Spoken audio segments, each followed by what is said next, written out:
কাতলা মাছের বিভিন্ন রেসিপি হয়তো আপনারা ট্রাই করেছেন, কিন্তু আমি গ্যারেন্টি দিয়ে বলছি আপনারা এই রেসিপিটা কোথাও পাবেন না।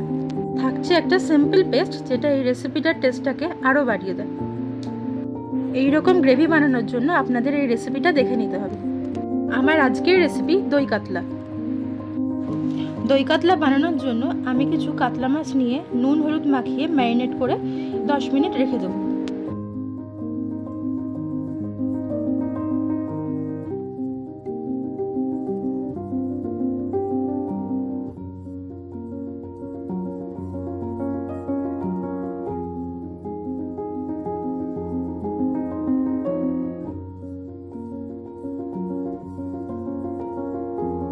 ভালো করে ম্যারিনেট হয়ে গেলে আমি এই মাছগুলোকে ফ্রাই করার জন্য একটা কড়াইতে সাদা তেল নিয়ে নিচ্ছি।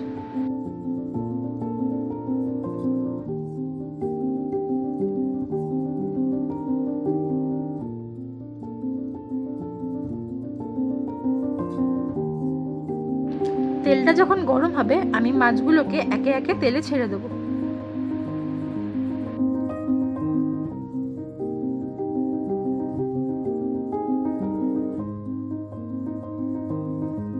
এই সময় আপনারা গ্যাসের ফ্লেমটাকে একটু লো রাখবেন। এই মাছগুলোকে আমরা খুব বেশি কড়া করে ভাজবো না, একটু হালকা করে ভেজে নেব।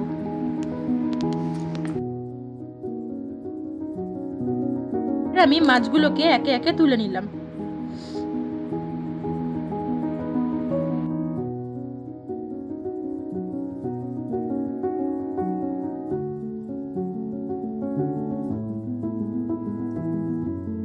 দেখুন আমি কিন্তু মাছটাকে খুব বেশি ভাজিনি, ঠিক এরকমই রাখতে হবে।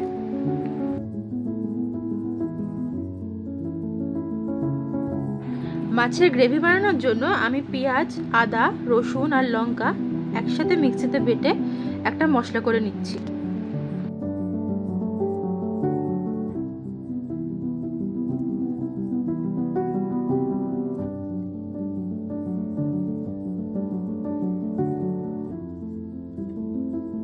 মশলাটা হয়ে গেলে সেই একই মাছ ভাজার তেলে আমি দিয়ে দিচ্ছি কিছু গোটা গরম মশলা আর তেজপাতা।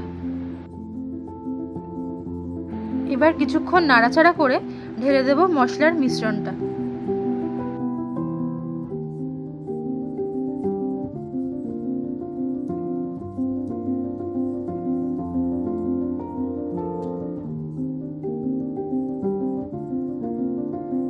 এই মশলাটার মধ্যেই আমি একে একে দিয়ে দেব হলুদ গুঁড়ো, পরিমাণ মতো নুন এবং সামান্য কাশ্মীরি লঙ্কার গুঁড়ো।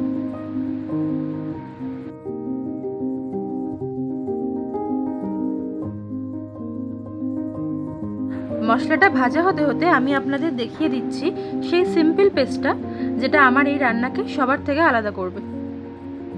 এটা বানানোর জন্য লাগছে কয়েকটা কাজু বাদাম, 2 চামচ মৌরি, আর আমরা নিয়ে নিচ্ছি 2 চামচ পোস্ত। এবার 5-7 মিনিট এটাকে ভিজিয়ে রেখে খুব ভালো করে পেস্টটা করে নিতে হবে।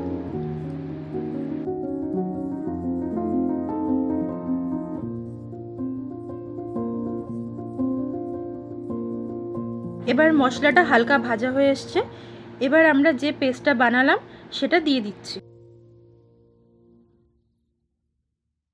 এরপর গ্যাসের ফ্লেমটাকে একটু কম করে খুব ভালো করে কুক করে নেব, যতক্ষণ না ভালো করে মশলা থেকে তেল বের হচ্ছে।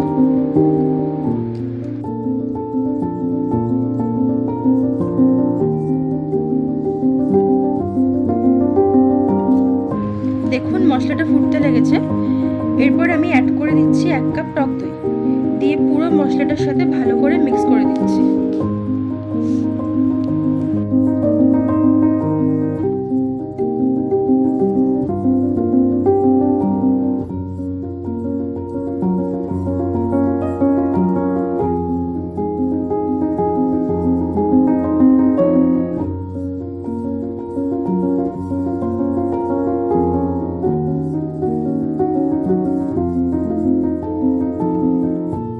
মশলাটা ভালো করে কষে গিয়ে তেল ছেড়ে দিয়েছে, এতে দিয়ে দিচ্ছি পরিমাণ মতো জল।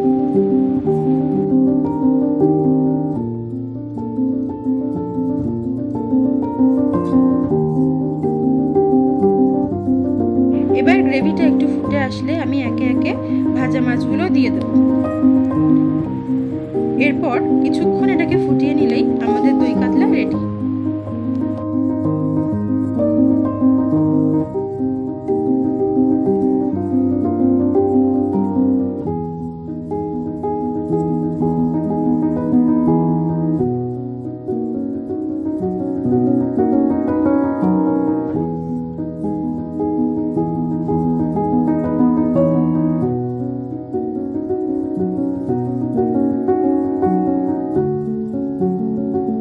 এরপর গরম গরম ভাতের সাথে